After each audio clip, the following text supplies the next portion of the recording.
Live in 5, 4, 3.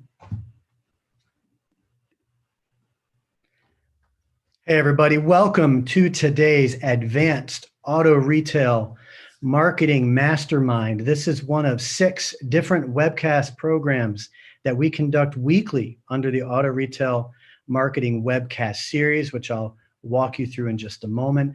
I'm Ryan Girardi. Today is Tuesday, April 7th. Thank you for joining us. Appreciate you being here, whether you're on the live stream or maybe tuned into the recording. Tuned in. And maybe you're viewing the recording.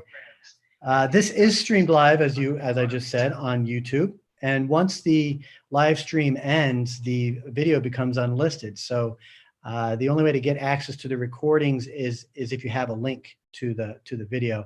And there's a couple ways to do that, but the best way is to be subscribed to our YouTube channel and press that bell icon, and that way you get notified when we schedule events and when we go live on these events.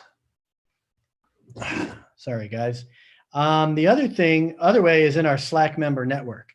So what I'm going to do is show my screen real quick. Swing over here. And what you want to do is get yourself registered. So if you go to autoconversion.net, and I'll put links to this in the live chat, is look under Mastermind, you'll see Auto Retail. There's 6 different programs here.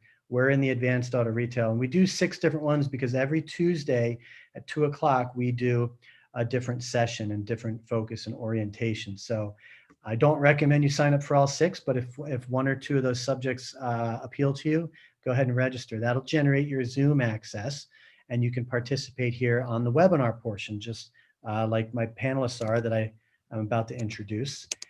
And then you can also participate in the Q&A, and we can even turn your microphone on for audio purposes. So registration's free.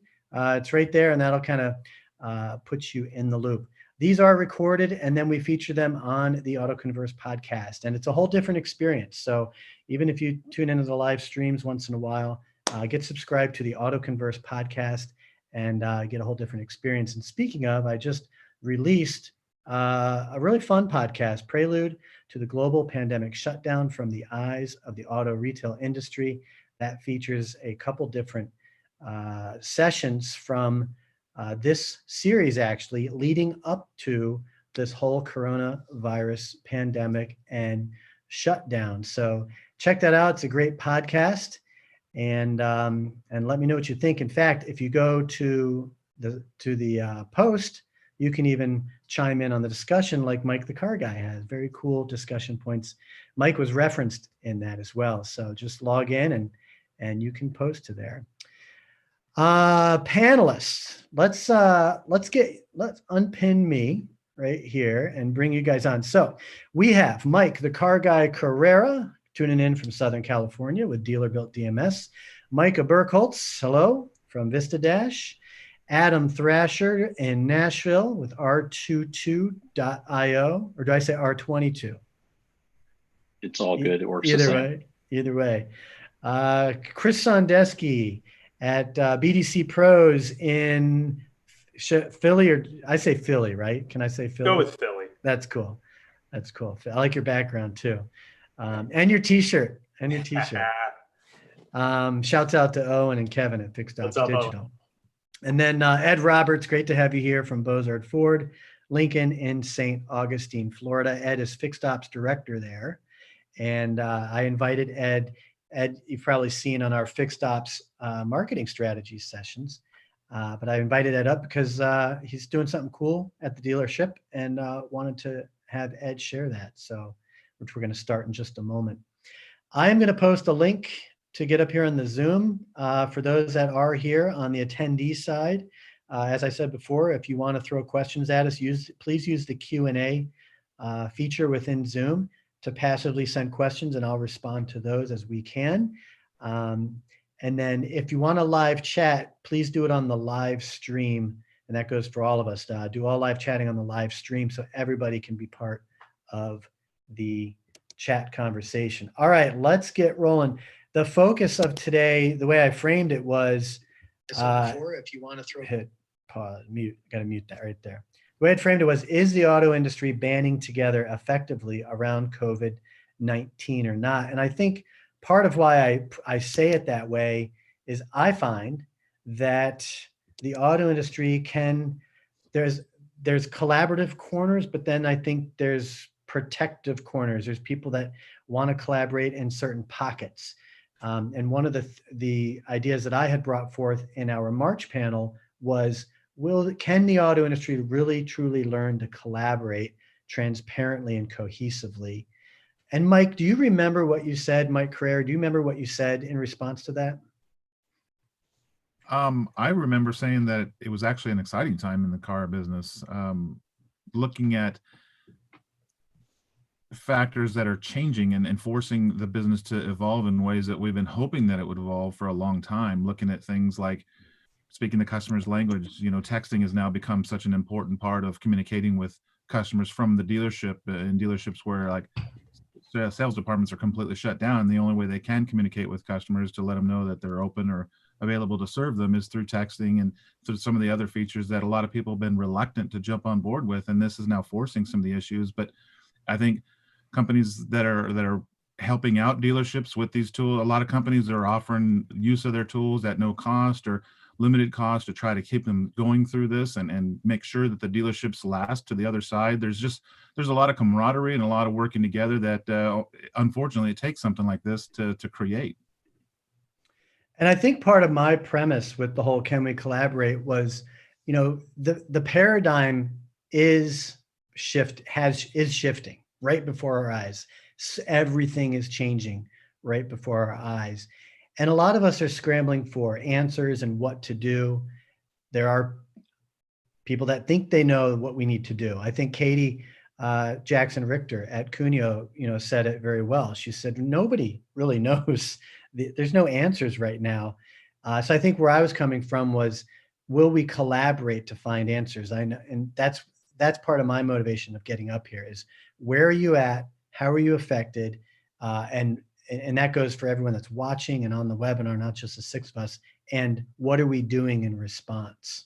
And I think that information is important to be shared, right? And that's why I like the public forum. Before I start Ed's segment here, does anybody want to add some color to that? No? Okay, so Ed, let's go to you. I'm going to share my screen and bring this up. You are Fixed Ops Director, Bozard Ford. You've got some service vans with some police. So what did you do to get yourselves in trouble here? Well, we got to do something, right? They got to create some kind of activity. We've been in the mobile service business for a little while. This has gave us an opportunity to really ramp it up and for people to embrace it a little bit more.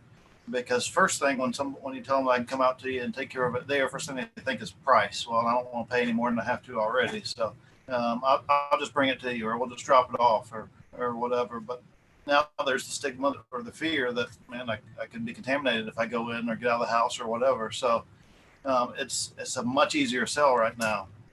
And we've shifted kind of what we've done with them. We've always supported the municipalities, but they're embracing a little bit more because they want to keep their guys isolated as much as they can as well. But we have shifted from going and being on a schedule and seeing fleets a couple times a month to making it available to our customers. And we did that a little bit with SOP parts. We'd go out and put a part on to keep it from going obsolete or obsolescence but this has created opportunity to take care of it all mobilely. And one of the things that we've done, and all of this, and the whole car industry has done a great job of pulling together and throwing ideas at each other. But at the end of the day, when all those ideas come together, you still got to throw it out there and create some action, because without action, you're not going to get anything done. So don't be afraid to step out there. My van that I have here is very, very, very elaborate. It was planned to go into this. We spent some money in putting it together, but you don't need anything this elaborate. This morning, my shop foreman and I took one of our vans out, not the one that I'm sitting in now, one of our vans. And about 4 miles from here is kind of dealership alley, where everybody goes to buy a car. Every city's got it for the most part. And I took my VIN list with me, my used car inventory list with me, and hit every one of those dealers and said, hey, why don't you run these VINs that I have of yours and see if there's any recalls, and I'll run the VINs that you got here on the lot and see if I can. We left the dealership about 9:30 this morning. I got back about 12:30. 3 of those vehicles had to be brought back. About 12 hours worth of work that we picked up off of that, and another 8 hours worth of work that we're doing in field that I got some other guys out doing right now. Spending 3 hours touching 4 dealerships. I got about 12 more dealerships that we'll hit tomorrow. So even though service may be a little soft, you got to find ways to get out there. And you don't need this van to do it. Anybody can print the VIN list and head on down to the neighboring dealer. And who knows, you might meet somebody and create a relationship that can help you do something else as well. I'm curious how long this has been in the works. This is not something you just decided to do, within the last few weeks. How long have you been developing the program and the capability to do the mobile service? In my previous life, I did this about 10 years ago, right, coming out of the recession. And then I left that store in 12 and came here. And here we've been putting it together for about the last year, because prior to that, I was building a new Lincoln showroom and additional service capacity. So once that kind of shifted off my plate, I opened that up in October of last year. So June of last year, I ordered the first truck, and we got it up and running about the time that I got the additional capacity at the Lincoln store. And I ordered a second truck probably October, November, and it got here right about the time that this started. Everything started getting shut down on March 12th, and it might have got here on the 10th or the 11th. So I'm not 100% outfitted with it.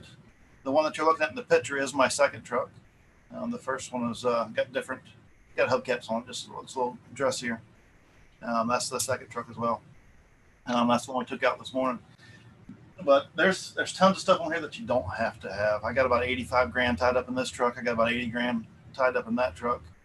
But you could put something together with a used van and not have anything nearly as elaborate and take some action. Everybody's got dealers they can go hit. Everybody's got fleets they can go visit. Everybody's got recalls that needs to be done. But just a customer brings a vehicle into you in the service for a check engine light, and you fix it, and while it's there, he tells you about a piece of trim that's not fitting right or whatever, and you order that trim because you're not going to have it in stock. You fix the check engine light. There's no reason for him to come back, so it's always tough to get those customers to come back for those items, and it becomes aged inventory. So one of the things that we did with this is started going out to them and making it a convenience deal and making it an experience vehicle as well. So there's a lot of little things, and there's things that we're not capitalizing on yet because we learn every day on this thing. Today was the first day that we went out and hit other dealers. I've always hit the used car lots, and I felt like the dealers would be a little bit resistant. Well, we learned today that they'll take whatever they can get. They loved the opportunity to pick up some recalls from us, and 2 of the stores picked up 12 recalls between the 2 of them from our vehicles. Now, do you find that this is best suited for business to business, or do you think that there are some more ways that you could expand the business to consumer aspect of it, working with some of your current service database? What are some different ways that you've thought about reaching into the customers that you currently have? So it is working out well for business to customer. And one of the things that we've really capitalized over the last couple of weeks is our phone traffic's down about 50%.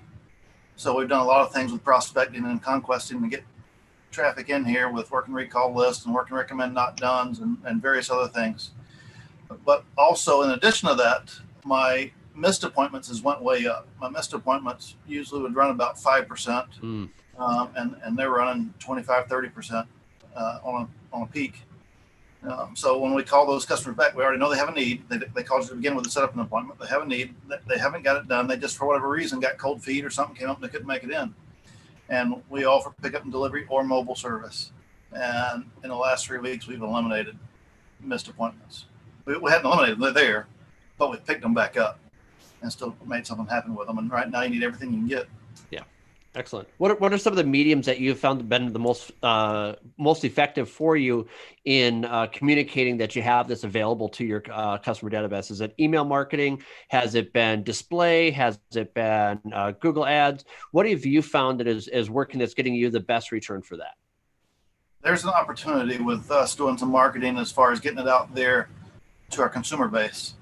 The only thing that we've marketed into up to this point, and up to 3 weeks ago, it was what our focus was to our fleets. This was an added benefit to our fleet customers. So we can go to them and minimize their downtime. We can go to their job site and take care of their stuff. So their guy stays productive. We take care of the vehicle. There's never, we take away their downtime. So the only marketing that I've done with it is the stuff that I do with fleet. Going forward, we'll add some elements with, we're mostly digital marketing. So we'll add some elements in with that. Wonderful. So That's awesome. Ed, that's awesome that you get out there to the other car lots and not only are able to generate the business, but be able to get some of your vehicles serviced as well. On your regular operations with the van, can you give us an idea of like what you expect in terms of deployment, like from it being on the road versus actual hours billed there to either the tech or the van? I've always kind of wondered how some of the mobile service pencils. A lot of dealers expect for the investment that you put in here. Like I said, I got 85 grand in this van, and an average service bay is going to cost me about 10 grand to outfit. And then I can expect about 10 grand a month in gross out of that bay if I keep it at capacity. I'm not going to generate that here. Right. But what I do is I know what my cost is. I know what's going to cost me to run. I know, and my technician that I have on it, maybe there's better ways to do it, but right now I have him on a salary. So now I know what my break even is, and I have to outrun that break even. And as long as I'm outrunning that break even, then it's not costing me anything, and I'm broadening my brand. So yeah, the brand image is more of what I'm chasing. That makes sense. And then dispatch has the flexibility to use the van where they see fit. Absolutely. And we'll save the store some money as well. I mean, my techs are human. They make mistakes. They don't get something, they'll mess something up sometimes. And rather than send a tow truck out for something, I can send my mobile truck out. And I'm keeping him busy and preventing from the tow bill. And to the customer standpoint, we gave him immediate action. Oh, that's terrific. Yeah. That's awesome. What services are you offering on the truck there, Ed? I am going to try to twist this thing around and show you what's in here. Let's see if I can look at it with you guys. But I have a complete oil system in here. That is tough to make any kind of money with an oil system because you don't make money on that stuff anyway, and it takes about 3 times as long to do it. But I can do about anything. I have a compressor there. The compressor runs off the engine, so an air tank. I won't get too elaborate. There is, we'll do about anything as long as I don't have to break into a system. And another thing that we've learned over the last couple of weeks is typically it's one guy that I have out, but we put a second person in with them. And it's made it easier because sometimes you go out, an AC concern, 75% of the time, if you get an AC concern, it's got to come into the store for whatever the reason may be. But if it's a blend door or whatever, I can send them out. And when I send a second driver with it, when the driver or second tech with them, when the driver is communicating with the customer, he's not doing anything. He's not being productive by any means. But that second guy can instantly be productive. So we've more than doubled the production by having that second guy. And then if there's an issue where I can't fix the vehicle out there, he can drive it in. And my mobile keeps right on going to the next stop. Ed, can you do that again? Pan the van. I'm going to put you full screen. You know, I'm really good at embarrassing myself, but I had no clue you were in the van this whole time until you did that. Yes. I'll show you guys the outside before we probably even told us that like 5 times and it never registered. Thought he was in a storage closet. Yeah. I did too. I thought he was in the parts department. I will tell you another thing that we've learned in the last couple of weeks as well is we know where we're going. We know who we're going to see. So we'll load the truck accordingly. I'll take a battery for that vehicle and wiper blades and brake pads and floor mats and create conversations. And we've probably sold 10 sets of floor mats in the last couple of weeks by doing that, rubber floor mats, because not everybody has them got carpeted and you get all weather in the truck and it becomes an easy deal. And we talk about video sales. A lot of times if you're into marketing, you say, hey, do some videos, send that out and whatever else. And video does work, showing sells, but live sells as well. And when you can show it to a customer or have a customer turn his wipers on, they chat across the windshield while he's standing there and you got them in the truck to take care of. It's an instant, easy value builder. I'm going to segue into the next segment before we wrap up this one. Last call for questions or anything for Ed. One question came in, Ed. You had mentioned that your missed appointment rate went from 5 to 30%. Is that as a result of the shutdown? that we're going through? I feel it's a fear. They don't have anything to do, so they figure I'll get my vehicle service, and then the next day they get up and whatever comes up, and they think I'm just going to wait till this is over. Okay, so that's a new development. Yes. That's the one. That's what they want a clarification on. It's a new development. Yeah. 5%, is that 5% missed appointments? That seems like a great average, and just in general, I would expect more appointments to not show. Well, that's for true non-shows. We're going to call a missed appointment an hour after they don't show up and try to reschedule them or whatever. But the true non-shows is about 5. You're going to have a few more than that to reschedule and do whatever. But if he reschedules and comes in, it's not a missed appointment then. Yeah, I mean, I've canceled appointments before, even last minute with a dealer, and typically the person on the phone is like really appreciative that I let them know, which Absolutely. would indicate to me that it it's So a cancellation won't count as a missed appointment either. Something came up, you can't make it in. yeah, so it's just not showing up. That's a missed appointment. Ed, awesome. Thank you for sharing that. Good looking vans. And I like the added touch of being in the van. I don't know why it took me so long to realize that's what was going on. So good stuff. I'm going to play a video now and then segue the conversation a little bit. And real quick, for those that I'll do a quick orientation for those that are viewing the live stream, feel free to use the live web chat, the live chat there to interact with us. I did put a link if you want to join us here on Zoom, and you can post questions through the Q&A here, or you can even raise your hand and we can call on you to ask your question. I'm going to play a video, and then I'm going to segue into Chris Sondeski here. Let me get the video going, and I got to change my audio. I just realized I never changed my audio back to my microphone, so I've been using my computer audio this whole time. All right, so me talking in the mic is futile. Here we go. Hopefully everybody can hear that. A lot of new stuff at Call Source. My bad. A lot of new stuff at Call Source. It's a fascinating marketplace. Give us an idea of the landscape from Call Source's perspective as it pertains to dealers looking at a company like Call Source. Totally. Probably more than likely today, 70-80% of all dealers are processing calls, right? They want to, the world of today is the best dealers want to handle all phone ups exactly how they handle walk-ins, right? So I can go into any great process store right now and go talk to the GM, and he's going to tell me how many walk-ins, write-ups, and demo he's had for the day. But then even with the same GM who's managing that data very well may not be able to tell you the same data with all the phone ups, right? And we know a couple key things. All phone ups on average buy within 2 to 7 days after the phone call. These stores have the ability to handle the phone ups just like they do the walk-ins, right? Know when they're coming in, what's going on the phone, have that data live in the CRM so they can have their automated follow-ups. We're really focused on getting the right data in the CRM so the dealers have the ability to know what's coming in on the phone and to manage their phone calls just like they do their walk-ins. So here's why I played that. That was a conversation with Call Source President of Automotive, Pogo Par, as you saw, from October at Driving Sales Executive Summit.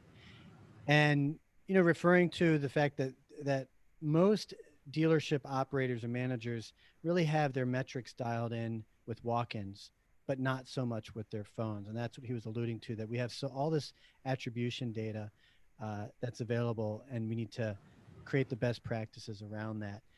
And now that walk-ins are almost obsolete practically right now, and probably will be for the foreseeable couple of months, it just seemed that much more relevant. And I think it shows how sometimes the things we talk about on these sessions can kind of go one ear out the other and just seem real subtle, and then suddenly have this very timely relevance. And that's why I picked that.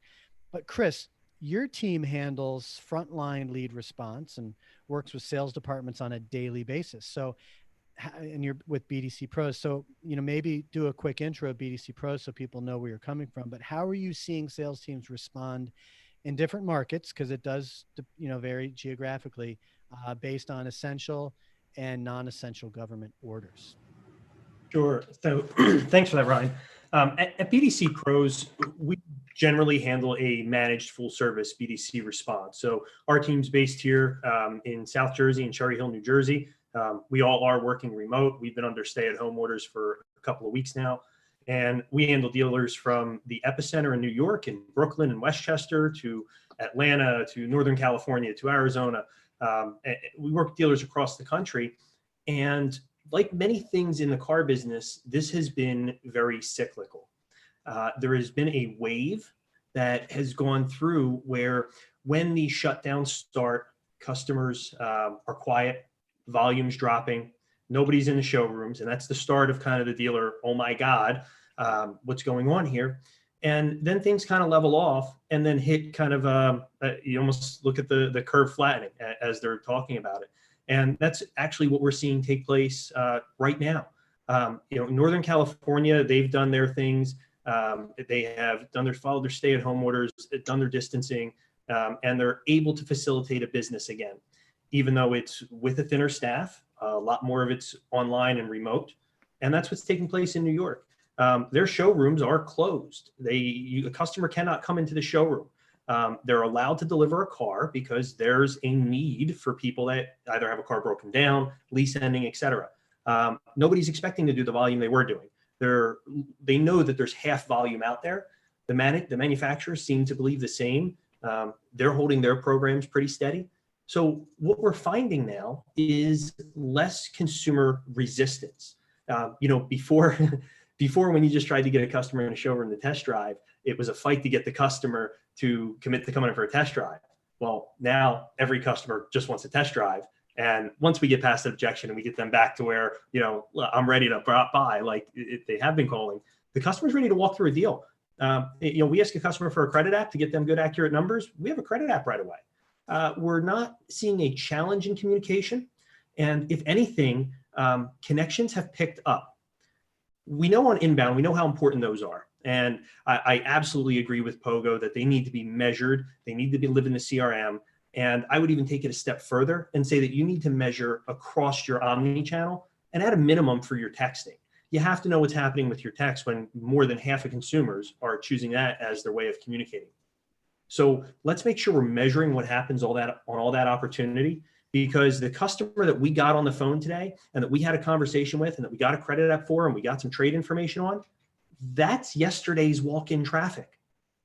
So as your BDC, as your sales teams on the phone are going to be more prevalent and a bigger piece of the business, you have to have that defined process in the showroom and make sure that you're walking them through the steps the right way.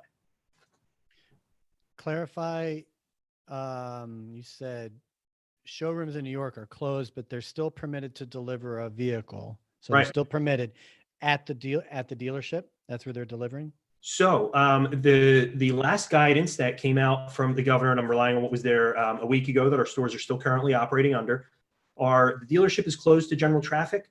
If the customer is in the showroom, they have to be a office clean to CDC guidelines, or they're allowed to be in the service bay with a bay clean to CDC guidelines. Otherwise, they need to maintain social distancing. They can deliver the vehicle outside, or they can deliver it to the customer's home or office. So many states that had all these restrictions in place about remote business and about not being able to actually deliver and sign a customer up at home or their office, those government orders are being lifted. The one place that dealers still can't operate is here in Pennsylvania. And that's been a challenge, but we're also hearing, auctions are super soft and interestingly seeing prices go up on what's transacting, which is all sorts of weird. But the retail market, if I can give some assurance here, the retail market has settled and consumers are willingly progressing to the digital and this online retailing experience that we've been kind of trying to force on them that dealers haven't been able to execute. What do you mean by settled? When you say retail has settled, what do you mean by that? So if I take it back a few weeks, as things started happening, stay-at-home orders, and we're going, well, wait, the economy's shutting down, or people are home, and we were worried, well, is everybody going to stop? Is the market going to stop? I live here in downtown Philadelphia. We have a managed building. Our doormen are talking how Amazon packages are through the roof. So I get that some of the mechanics of the economy have stopped. Consumer activity is still there. Mm-hmm. And if they're doing what we expect to have happen. Look at 0 for 84 everywhere. When's the last time you get a Grand Cherokee 0 for 84 months on a 2020 Grand Cherokee? You can't. And that's the kind of offers that are out now. So if the financial support is there, consumers are going to buy. And now we're making this this transaction easier. So what I'm saying is the disruption of the consumer has settled. They're shopping. They're out there. Yeah. And I've been saying that for all this time. There's a market out there. Yes, there is. You know, one thing, and I want to ask Micah, because I know you kind of you're privy to a lot of website analytics for dealerships. Can you shed light on what you're seeing, any sort of trends, you know, patterns or anything, or in specific areas, just from a shop, just from an analytics standpoint? So it definitely varies from market to market based upon how locked down and how long they've been locked down. But we have seen the website traffic, the amount of time on site has increased in many areas. What we have found is that the shift has been in what type of, what's driving it. So if you're looking at specific call to action campaigns on lease specials and stuff like that, it's actually not as effective as branding campaigns where people are wondering who's actually open. Who's open, who is able to service me right now. So when we're looking at like branding campaigns, they're the ones that are really that are getting the greatest return. What we've also found is that social media traffic has exponentially increased. They've had a week over week 50% increase in Facebook Messenger, Facebook video, as well as Facebook ads and interactions with them. So if you have the ability to open up Facebook Messenger into a chat from one of your chat providers, you're starting to see an exponential increase in people asking, hey, can I set up an appointment? Can I come in? So social media, what we've been doing when it comes to evaluating for our clients is what is the attention? Where is the attention?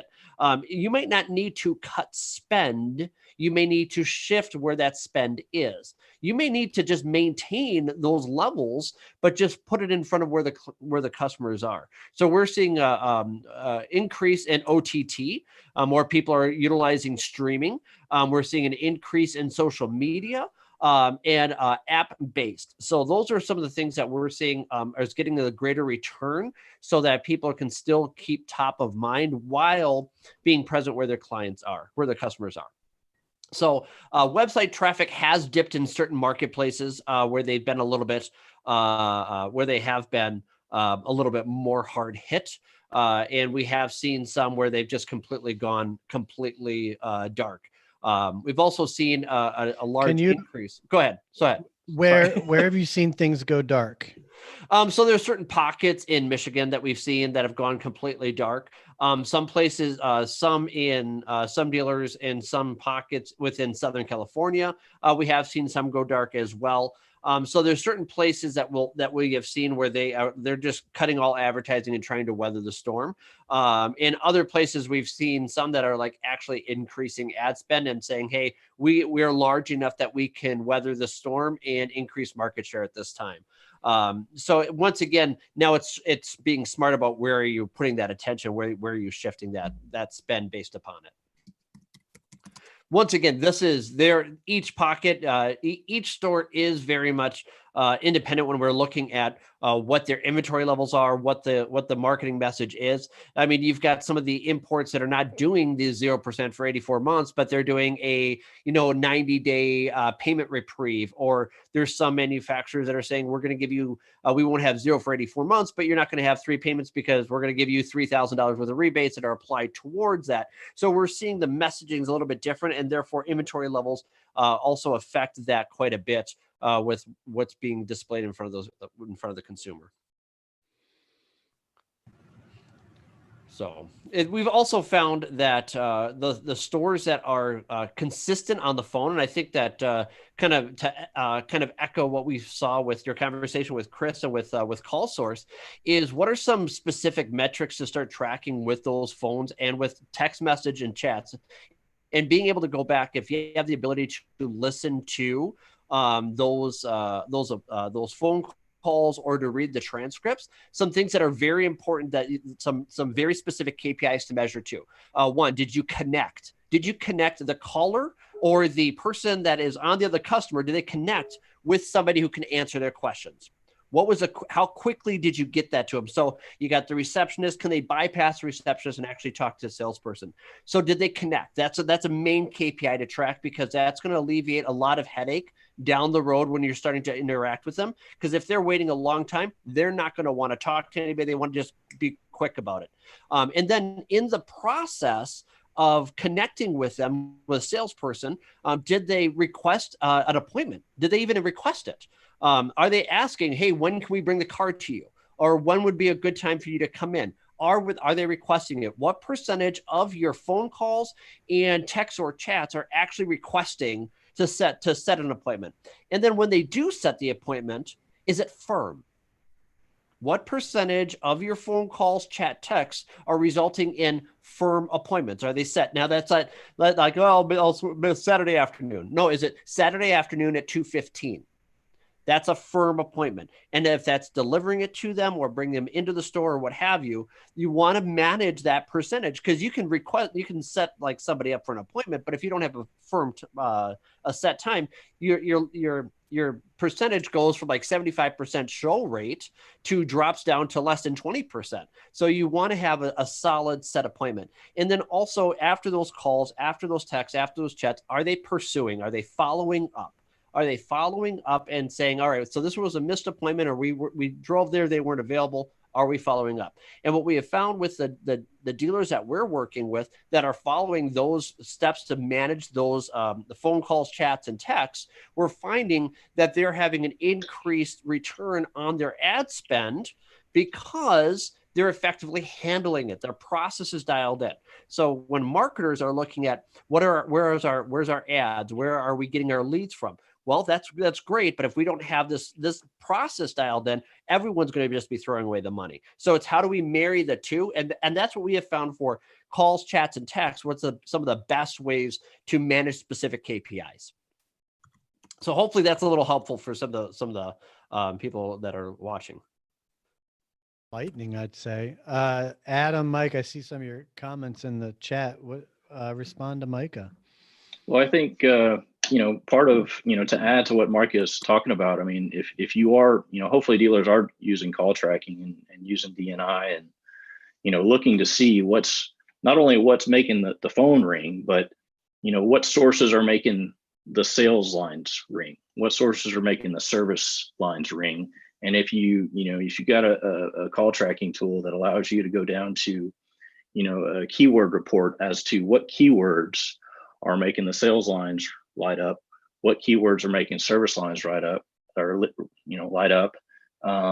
what's leading to appointments, then you can focus your content and your ad message to those keywords and tune into shoppers. Mike was saying that a lot of customers don't necessarily or didn't necessarily know that their dealers can do digital retailing or car sorry, my little guy just came in here. That's a pleasure working from home.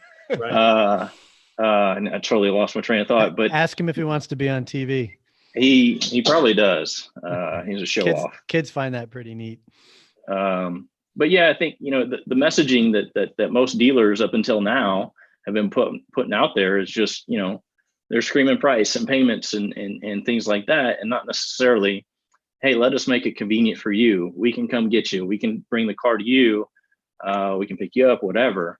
Or you can do this all online. And a few, the tip of the spear dealers, the guys that are ahead of the curve, they've had this out there for a while, but a lot of the third parties, your Carvanas and your CarMaxes have been ahead of the curve and doing this for years. And now all of a sudden, this epidemic has kind of forced every dealer into doing the digital retailing, to do whatever it takes to earn that customer's business and to make it easier on them and save them time. But yeah, you definitely you've got to have the data, and you've got to be inspecting it on a daily basis to see. Inspecting is the key. Michael was Absolutely, saying, doing those calls. As a sales manager, I was on the desk for 10, 12 years. I was on the sales desk, and every day part of my responsibility was to review those calls. And I'll be the first one to say that many a times during the course of my day, work got in the way of doing good work. I just, a customer would show up, you got to work a deal, appraise a trade, deal with a wholesaler. There's 1,000 things that come up that would interrupt me listening to those phone calls so that I could coach my team to get better with those calls. Now, if we're going to start honing our skills and really sharpening our blades so that when we get through this, we're at the best we can be, now is one of those things, reviewing those calls is critical. Sales managers and managers in general need to get in there and review those calls to see how they're being handled and coach those team members that aren't offering to bring that car to you, that are still saying to the customer that's already nervous about leaving their house, when can you come into our dealership? That may not be what they want to hear. They may be surprised when a salesperson says, you know what, I'll be happy to come right over. What's your address? I can have that blue Fusion in front of your house in 10 minutes and let you take a look at it. You don't even have to get in it and drive it if you don't feel comfortable. I mean, there's just so many things that right now is the time to really, really hone our skills on. Ed, add your comment in there.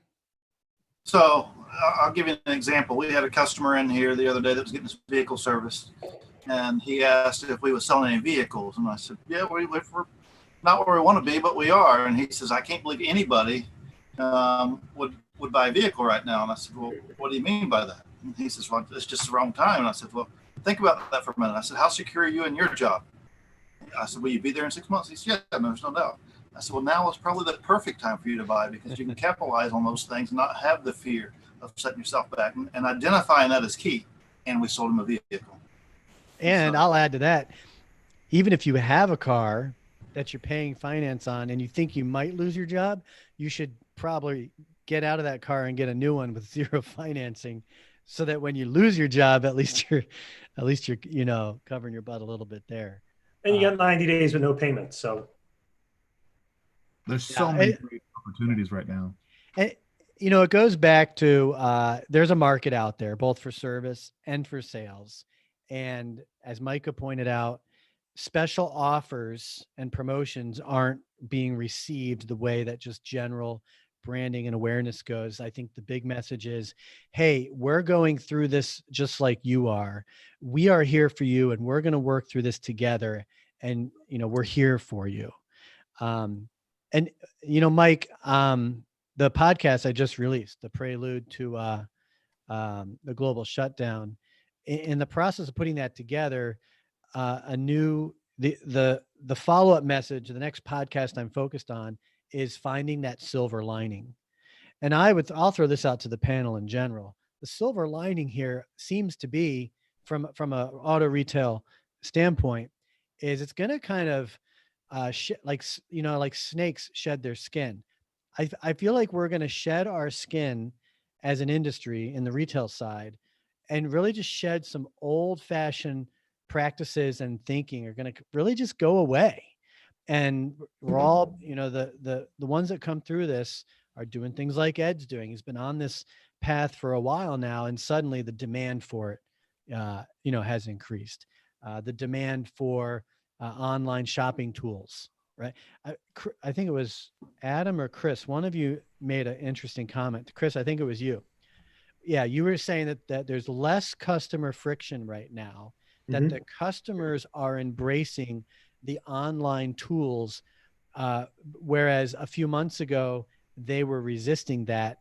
But the rhetoric that we've had on the B2B side has been, dealers need to be providing these tools for the customers because that's what the customers want. But I feel like you kind of contradicted that. Well, it's listen, there are some dealers who attempted to embrace digital retailing, but we all still come from the place of, we have this showroom, and the showroom exists for customers to come visit it and buy a car. So we all still wanted them to do that, whether it was to appraise the trade, whether it was to set them up in finance better. There were all the different reasons. We were resistant to doing this, I think, as an industry, as a retail industry. And I think customers knew that, and maybe not knew would be the right word, But I think it's a lot easier for a customer now to go online, submit their leads, figure out, it used to be half the stores aren't going to respond to the lead they submit. Now, half the stores are closed that they submit a lead to. So if the half that respond, who's there to give them a quality response? It's the same thing before. But before, a dealer could have a bad quality response, and if the customer was still out driving around shopping at dealerships, they might stop in the store, because the more time the customer spends online, the more stores they were visiting. You know, it got up to 3 stores a year and a half or 2 years ago with the last JD Power I looked at for 2018. So customers are visiting those stores. Now they have the opportunity to scrub the dealership, and the dealer just needs to make a service connection. I was talking to a guy just this morning, a GSM of a store in North Jersey, and they're a domestic store. He's going, you know, people are telling me we can't make a profit on the internet. We can't make a profit digitally retailing. But I'm looking at a gross yesterday, and I'm not going to share the gross, but it was significant. And we would all be proud of him and give him a pat on the back. And he goes, I'm looking at this gross from yesterday, and the guy's just happy. And this is on a new car. It's on a new volume model, and they earned it.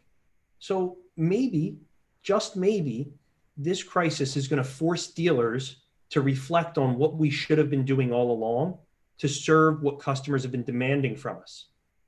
Give them real service, treat them as a human, and do business on their terms. Because if we do that for them, if we do what they ask us to do, then they're going to do what we ask them to do, and that's pay the wood for their new car. So let's go back to earning what we believe we should have and provide a service.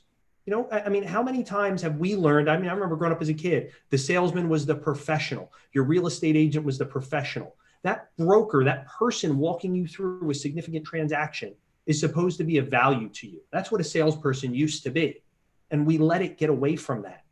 Well, since many salespeople, even in stores that are open, aren't working, and many of them are fresh, we're going back to having managers, having GMs and GSMs who are old cradle to grave internet salespeople from 20 years ago, who started in this, and that's when we started selling cars. So it gives them the opportunity to kind of come full circle. You have people in management positions who know how to make this successful. The issue is, will the other circumstances allow us to execute it well? And as dealers, we have to track what's there, and we have to make sure we're looking at all of our tools, because we have the time now. To Mike's point, you know, work, do we get in the way of work, right? Well, you have time to listen to calls now. You have time to review your metrics. We have time to call the bank back and try and get them to stretch on the customer who they just gave me a turn down on. You know, we have time to look at that piece of inventory with a fresh market. You know, and when it comes to floor plans, I mean, how many dealers here are getting some floor plan waivers? I mean, we're hearing of concessions all around. We've given concessions to every single one of our dealers we've worked with. And I'm sure for many of my vendors here, a lot of you are doing the same. And if not, the dealers are being blatant and asking for it. So it's there. Let's use those concessions to set ourselves up for the right market. Chris, I don't know if you caught wind of this, but while you were talking, you got nicknamed Preacher Chris. Oh, man. No, well said. Well said. Listen, I agree so much with you, Chris, on that, because we saw that, like, when it came to like the professional, a salesperson was a professional at one time. Mm-hmm. And then we saw that now they fall into 3 different buckets. You've got the salespeople who memorize the script and are trying to remember what they're supposed to say. You've got the group of people that have sales breath that are trying to just get the deal done without actually answering the questions. And then you have the actual professionals who know how to professionally answer, give great customer service. And that's what we're trying to create. But these other 2 groups keep on shouting over them. So now it's going to get back to that time where we have the professional. And I think that's what we'll find is we'll find those that are surviving, not the people that try to memorize the script and not those that are breathing sales breath on the customers. Now we've got true professionals being able to be created again. So I just want to say hats off. That's a great point that you brought up. Appreciate that. Thank you, Mike. I think you just set the premise for like an ebook, the 3 types of car salespeople. Well, there we go.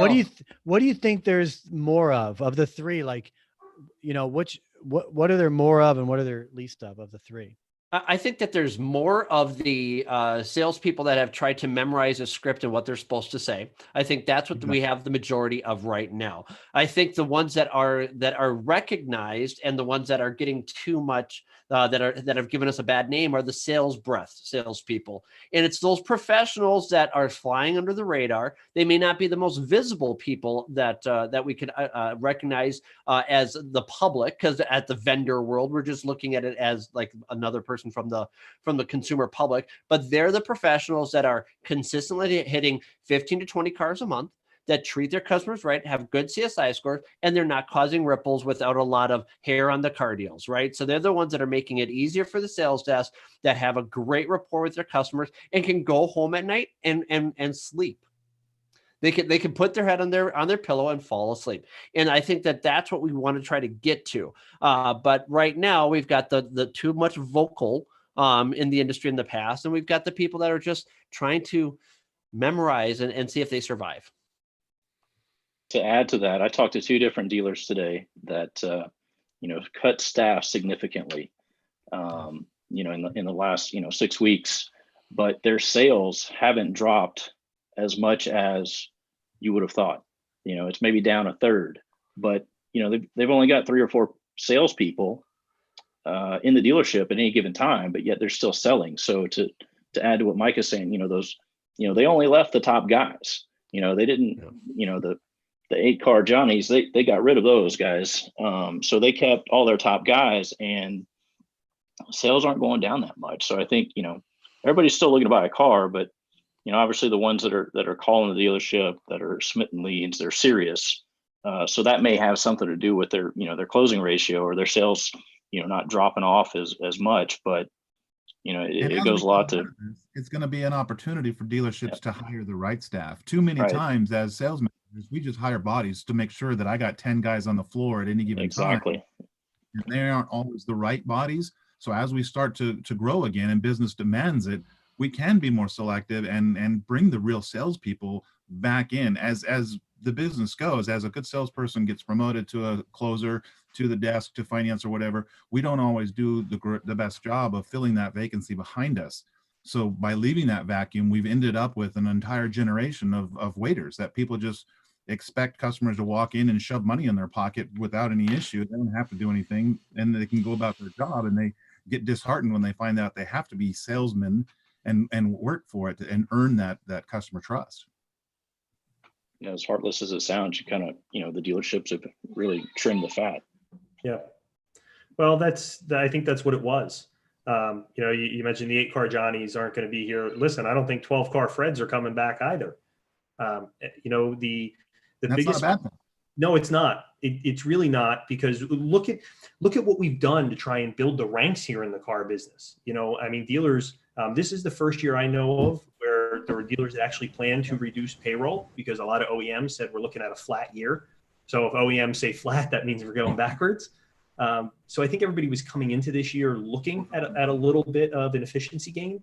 But the mistake I'm really afraid of for a lot of dealers is that they haven't made the adjustment quick enough to say the people handling my leads and the people handling my phone calls need to have a manager right behind them for the questions.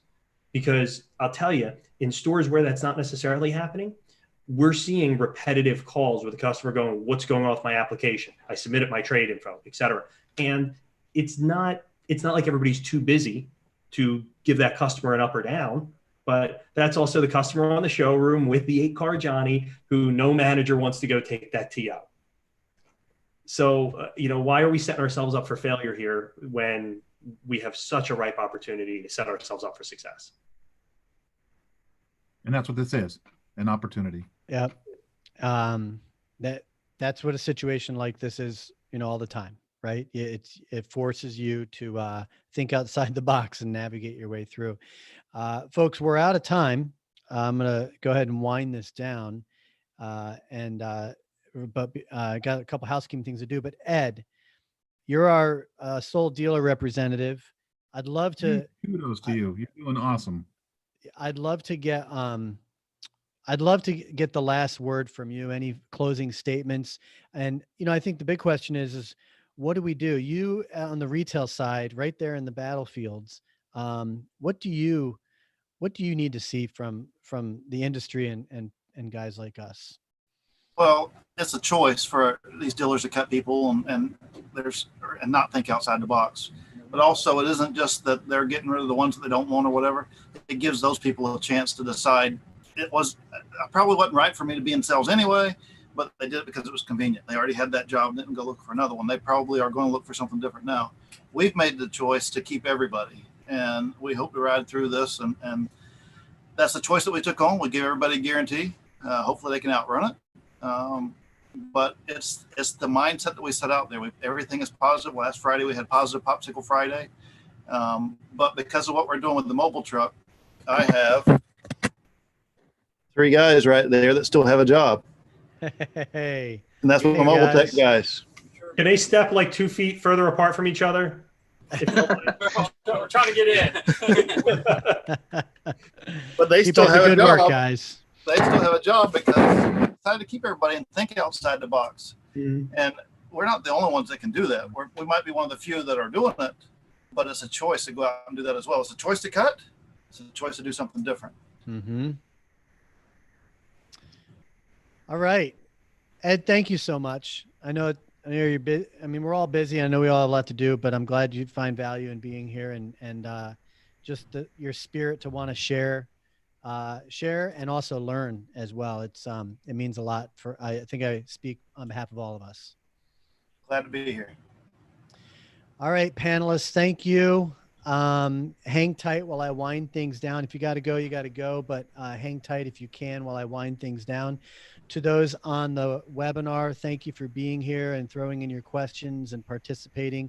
Hope you got value out of this. For everybody, attendees and panelists, tomorrow you'll get an automated email from Zoom and it'll prompt you for feedback. And that feedback occurs in our, you can leave it on LinkedIn in our influencers group, but you can also leave it in Slack.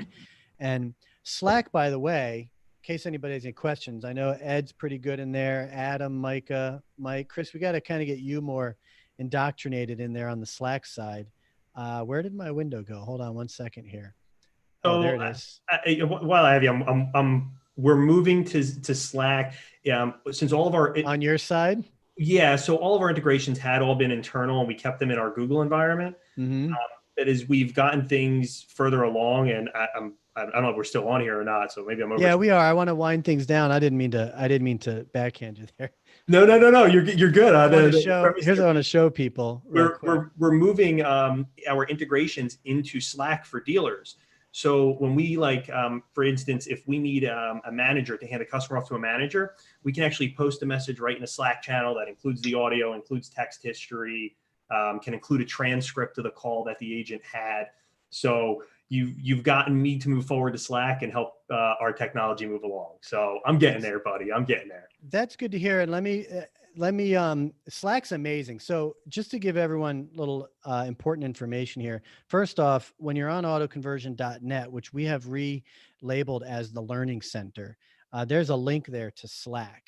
And I don't know exactly where it's going to preload for each individual person, but I have mine right now. It goes into the auto retail marketing channel right here. So anytime someone registers for any one of our masterminds, whether it's one of the auto retail, our leadership, our mobility mastermind, which is tomorrow, my B2B session, there's an invite to join Slack. And then I add you to whatever channel you've registered for. And all of the auto retail content is archived right here in Slack. Slack stands for Searchable Log of All Communication and Knowledge. That's the acronym for Slack. So basically, between our 2 blogs, AutoConverse and AutoConversion, and our podcasts, and all the webcasts that we do, all of that information is stored and searchable here in Slack. And best part is when you're in the channel, you can see who the members are. And I'll pick, whoops, I just double clicked by accident. Mike, you should be in here. Where's interesting. Mike and Micah are not in here. I got to add you guys, but you can see their profiles. There's Ed's profile. You can message them if they have their phone number. You can call through Slack. So it's a true social media network, all things related to what we're trying to accomplish here on auto conversion. So, so take note of that, the importance of Slack, because we're all members and that's what we use it here for. Tomorrow, we have the Mobility Tech and Connectivity Show. I have Jim Bowman coming on from Uber for Business. He is the automotive partnerships lead, and we will be talking about how Uber, which is a company that offers businesses, as you see, everywhere your business needs to go, now telling, hey, let's all not go anywhere for right now. So interesting oxymoron for Uber. That's tomorrow. And immediately after my interview is the new Mobility Mastermind. And everybody here today and watching this is welcome to participate, just like we did today. I have Tiffany Simonson lined up, John Pasamato, Jim Bowman, and probably Jay Wurzburg will be up there.